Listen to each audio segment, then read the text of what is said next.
Hey everyone, Abby here. How are you guys doing today? I have done so many videos on cuckolding and how to be a cuckold, um, but today we're going to talk about cuckolding, but something a little different.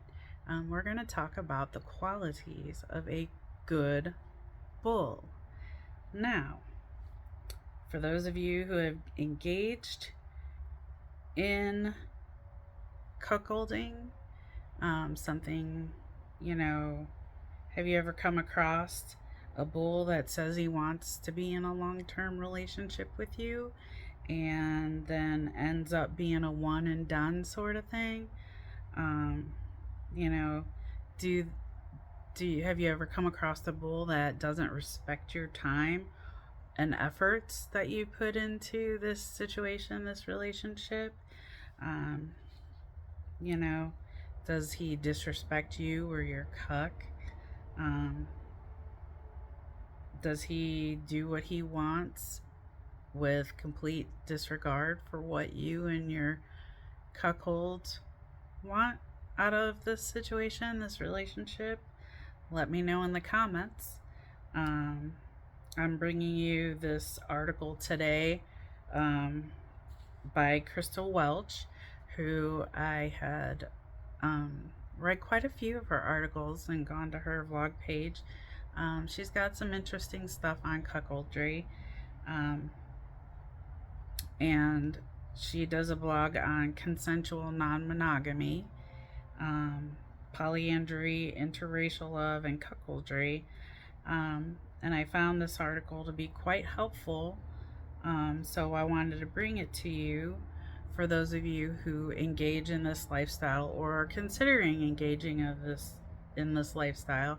Some of this I've mentioned before in some of my videos on cuckolding, but this really applies to all non-monogamy type um, lifestyles.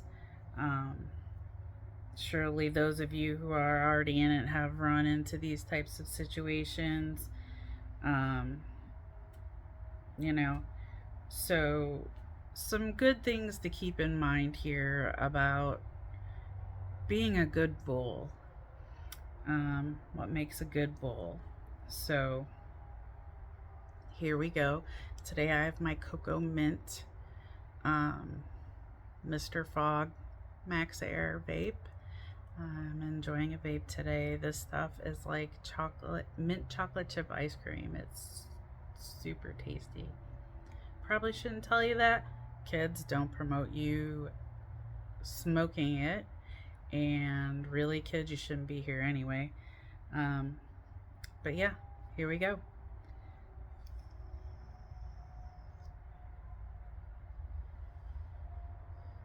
So, in this article by Crystal Welch, she talks about how she's had some wonderful experiences, bull experiences, and a few actual nightmare experiences.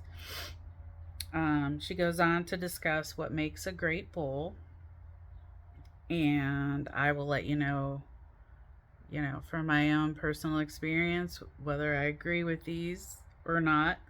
Um, the primary object is to have a great experience for all parties involved. So, following some of these simple guidelines will help you get there, help you all achieve what it is you're wanting out of this relationship.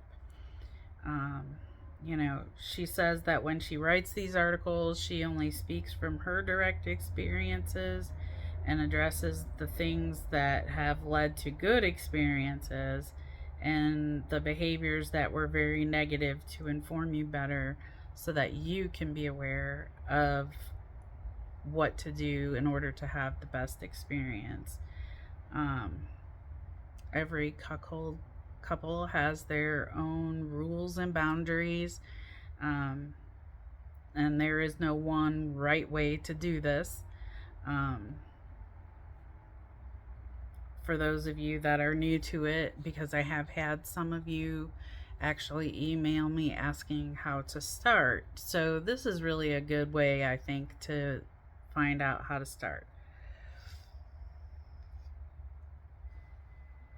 Um, the best chance, first tip she gives is the best chance for a great bull experience is for all three people to know themselves and communicate effectively. Do you want the one and done experience, or do you prefer to invest the time and energy to develop a potential long-term friend? And don't be shy. Tell the bull what you want. Give them a chance to respond thoughtfully. If you get this part right, you greatly enhance your chances of having a good experience, she's found more often. That the bull lies about this for his fear that the woman in question will say no. A cuckold couple is a perfect candidate for a no strings attached, meaning no effort, hookup. The thinking behind this is that she has a husband to make all the relationship maintenance efforts. I just want the VJ. The problem is that many women want to see some effort, some ability, and emotional intelligence to create a fun experience. Again, gentlemen, you all know we are emotionally driven beings. No secret there.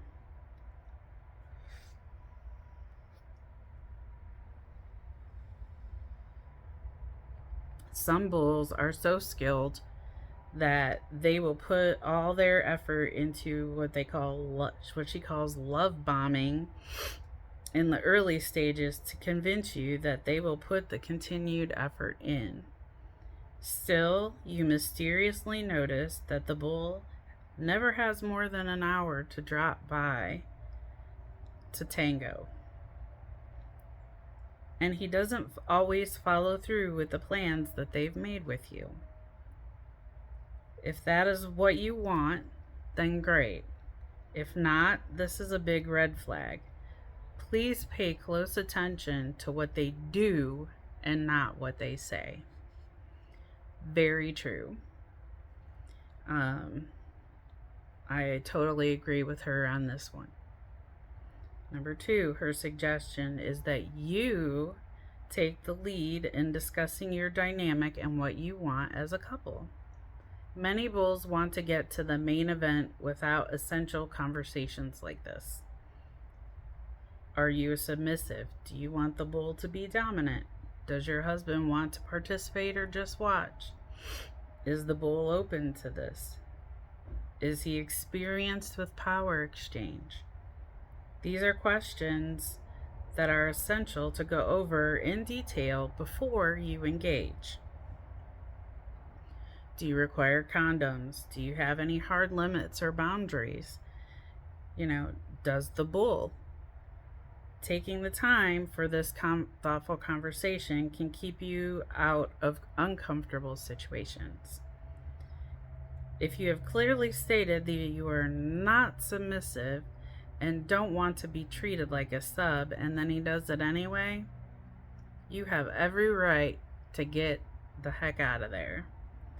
This would be the case of an obtuse or selfish bull that feels entitled to take control and do as he wishes. If you've had this conversation and he still pushes into it, excuse yourself and get out. No man is entitled to run his plan on you unless you've asked him to. So remember that, ladies, gentlemen, cucks, bulls, everybody be on the same page. If it's not a perfect fit for you, don't engage. There is someone out there who will want the same things that you want. The next thing she discusses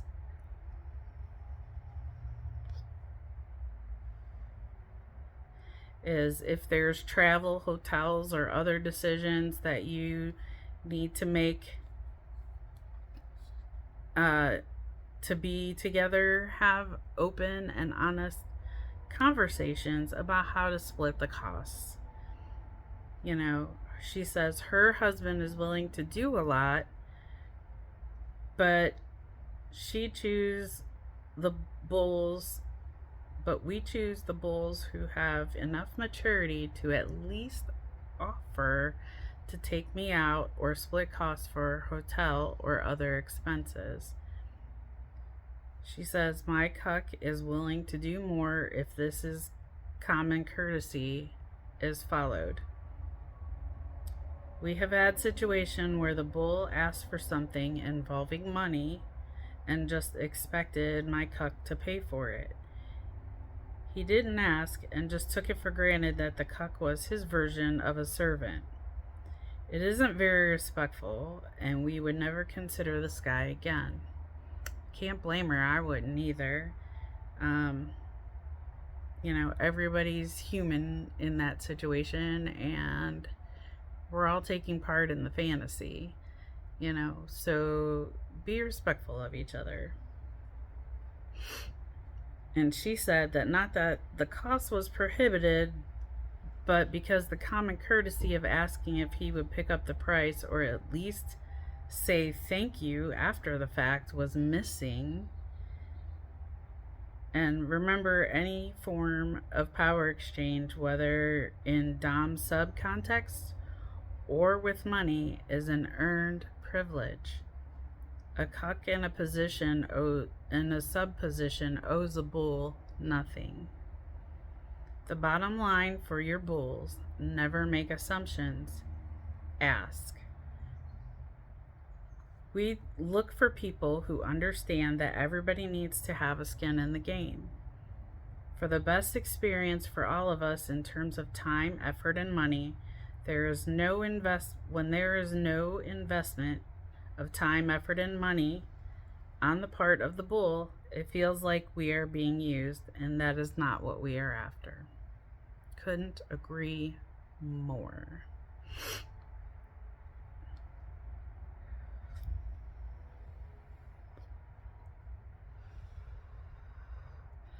Lastly, and really, I think this last part should be like for everyday life advice, not just for being a good bull. This should be every person all of the time when you interact with each other. Be a good human. The world is short on manners, kindness, and compassion these days. Agreed. Take responsibility for treating your lovers as valuable humans and expect to be treated the same way. Have manners. Be a gentleman. Don't be pushy or drive an agenda. Please don't make assumptions about a couple, but be willing to discover them and be vulnerable enough to let them find out about you. Foster your sense of humor and your ability to be curious about your lovers.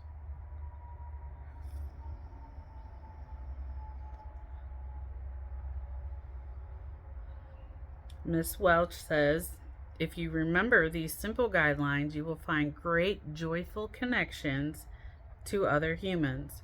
Bulls, if you don't, you may very well find yourself blacklisted.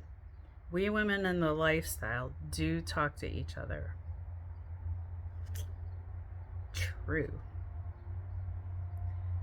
So, in conclusion, I have to say that I feel that these are basic foundations to have a successful non-monogamous relationship.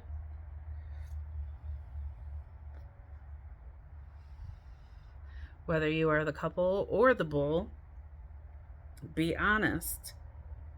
You know, these types of relationships should be about quality, not quantity, you know, unless, of course, that is what you want. I have had lots of emails, again, about how to start non-monogamous relationships.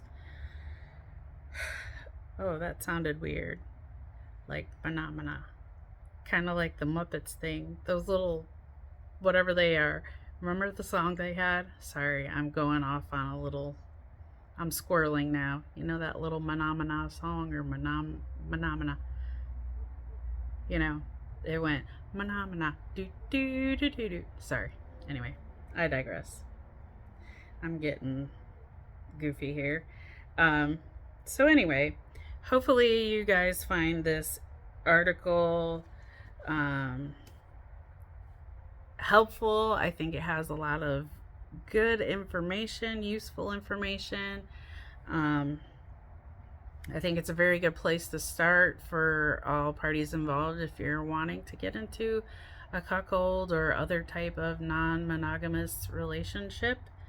You know, I hope you utilize this information to create the best experience and most positive outcome that you can for you and your husband and your bull. So, if any of you have any questions, please feel free to leave it in the comments or send me an email at haute.abby@gmail.com.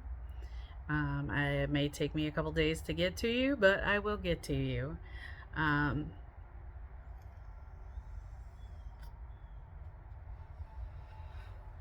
Anyway, that is all I have for today. Don't forget to like, subscribe, and share, and we will see you guys real soon. Bye.